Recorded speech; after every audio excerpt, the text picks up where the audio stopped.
Tai va, išvažiavau su mama iš Naujininkų ir mama žiūri, minutė ant minutės. Minutė ant minutės.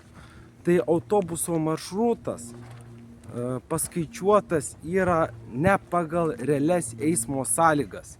Ne pagal realias eismo sąlygas paskaičiuotas maršrutas. Ir taip gaunasi, kad gali susidaryti kamštis vakare. Ir jeigu susidaro kamštis, tai tokiu atveju labai yra rizikinga sekti autobuso maršruto laikus ir jų kelionę iki galutinės stotelės, kur turi persėsti į autobusą. Labai rizikinga yra sekti tuos kelionės laikus. Labai rizikinga juos yra sekti. Nes minutė ant minutės sudėliota. Bet dar autobusas sugebėjo pakliūti į kamštį. Ir kai autobusas kamštyje, viskas. Jau namo grįžti nebeišeina. Reikia laukti kito autobuso. O kitas autobusas geriausiu atveju po valandos. Tai aš nežinau, ką daryti. Čia jau kaimynė sako, visas tiktokas prikrautas. Žodžiu. Nežinau, ką daryti, jeigu, tarkim, tu važiuoji namo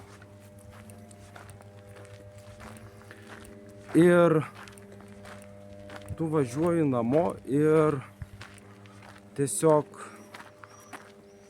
paskaičiuotas maršrutas nerealių eismo laiku. Ir jeigu turi atvažiuoti autobusas ir jis pakliūna į kamštį, tada viskas. Jau kito autobuso reikia laukti valandą.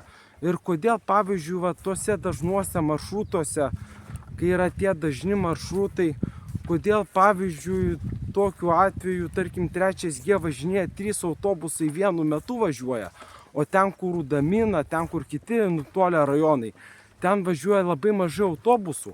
Ir ne tai, kad važiuoja labai mažai autobusų. Dar negana to, valstybė susisiekimo paslaugos nori apmokestinti toliau gyvenančių žmonės, kurie dar sunkiau kuriems dar sunkiau pasiekti miestą. Nesuprantu, kodėl taip valstybė taip suplanavusi apmokestinti toliau gyvenančių žmonės, nes ten autobusai važiuoja dar rečiau. Ir sakau, minutė ant minutės suplanuoji ir autobusas pakliuvo į kamštį. Viskas.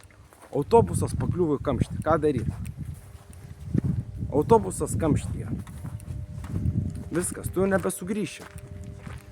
O toj stotelėje daug alkoholikų susirenka. Tu nebesugrįši. Ką daryti? Viskas. Tu sėdi su tais alkoholikais, kurie ten renkasi toj stotelėje. Tai minutė ant minutės suplanuotas maršrutas, bet nepaskaičiuota, kad gali būti kamštis. O jeigu pakliūsi į kamštį, tai pavyzdžiui, nuo Naujininkų važiuosi, tai ten 17:15 ir 17:15, ir važiuoji. Ir dar į kamštį pakliūna autobusas. Viskas, tu nebespėsi atvažiuoti. Tiesiog per toli tavo gyvenamoji vieta, viskas, tu nebespėsi atvažiuoti. Nes dar gali į kamštį pakliūti. Pakliūsi į kamštį, viskas. Jau nebegali atvažiuoti. Kito autobuso lauk valandą.